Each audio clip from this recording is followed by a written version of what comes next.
If you have been involved in a bike lane protest or some other form of bike advocacy, it can be very easy to get sucked in and wander down the path of how to do things better, and it can invariably lead to the Netherlands, as the Dutch are world-renowned for their biking and bike culture. Before long, you're booking a flight to Amsterdam to take in the scenes along the canals. But what about the lessons that can be learned and brought home? Hello and welcome to Inland Urbanist. A major part of what got me into urbanism was exactly the sequence laid out above. I started biking, realized it really sucks here in the inland region, started advocating for better conditions, and got interested in adjacent fights to biking, such as transit. And yes, that included what is at this point a total of 4 trips to the Netherlands. Like many others, the purpose of my trips were to see what knowledge and information could be gleaned and brought back to be applied here. Protected bike lanes, bike parking, bike hire schemes. Let's see what the Dutch have and how to emulate it, because what we have here in the inland region definitely is not cutting it. However, while there are a lot of things to learn from the Dutch about biking, over the years I have also come to realize that some people do not quite grasp the lessons, but instead think other factors are at play in a bigger way than is the reality. So today, we are going to take a look at 5 things that bike advocates or even bike naysayers often get wrong about the Netherlands. But before we get started, take a quick moment to hit the like and subscribe buttons below. At the time of recording, we're just 2 subscribers shy of 200, so hopefully we can make that all the way up to past 200. And anyway, on to the main event. First misconception I frequently see mentioned is a belief that the Dutch bike so much because of the density. While yes, it is true that the Netherlands is one of the densest countries, not just in Europe, but in the entire world, that does not have anywhere near as much relevance to ridership as people like to think it does. For starters, I have yet to have anyone actually be able to articulate what they believe the lower threshold is for what density is supposedly necessary for biking. For example, taking a small sample of Dutch cities, we certainly find a range of population densities going from the low to mid hundreds per square mile in places like Holland-Kroon or Westerkwartier to well over 100,000 in the larger cities like Amsterdam or Den Haag or Rotterdam. However, we also find a range of densities here in the inland region, well beyond some of the small Dutch cities. Barstow has 615 a mile, Coachella has just shy of 2,000 a mile, Colton comes out at nearly 3,500 people per square mile, Riverside at 3,800, and more than 4,800 per square mile in Fontana. Though there might not be as high of an upper end, most cities in the region still handily clear 1,000 people per square mile, which is about triple the lowest Dutch figures, and also ignores that the Dutch have stellar bike accommodations even in their literal farmland and small villages. Beyond that, there are already people here in the inland region who bike into existing densities, so it seems that whatever density might be necessary, we do have it.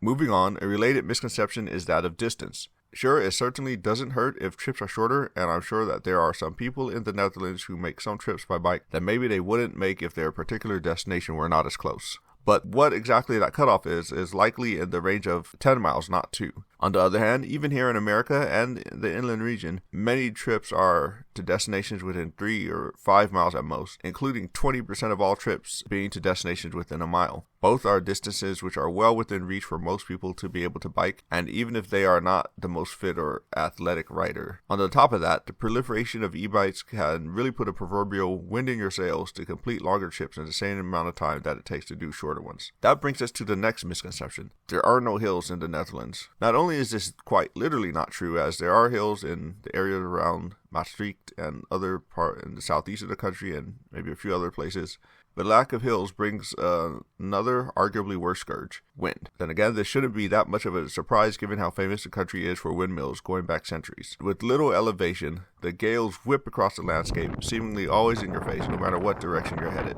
When combated with the average Dutch bike that is built to be sturdy and not necessarily paying that much attention to weight, the result is a slog that can feel just as draining as going up a hill, except without reaching the summit. Now, the good thing about wind is that it can be mitigated to a degree, and it's not unheard of to build bikeways with windrows or other places to handle the wind. But those don't necessarily completely eliminate it, and certain wind events definitely remind riders that they can be tossed around if they're not careful. A fourth misconception springs up every couple of months or so when someone rediscovers Article 185 WVW, or what is better known as the Dutch strict liability law. As people think they understand it, the Dutch have laws that put all the responsibility for a crash on the driver. Sometimes it is even implied that people are going to jail for hitting a cyclist. However, the reality of the situation is not quite that easy. For starters, the law only applies in situations between a motorized user and a non-motorized user. While that might seem straightforward enough, it actually is only about a single motorized user and a single non-motorized user. If there are multiple parties or additional factors involved, it doesn't apply.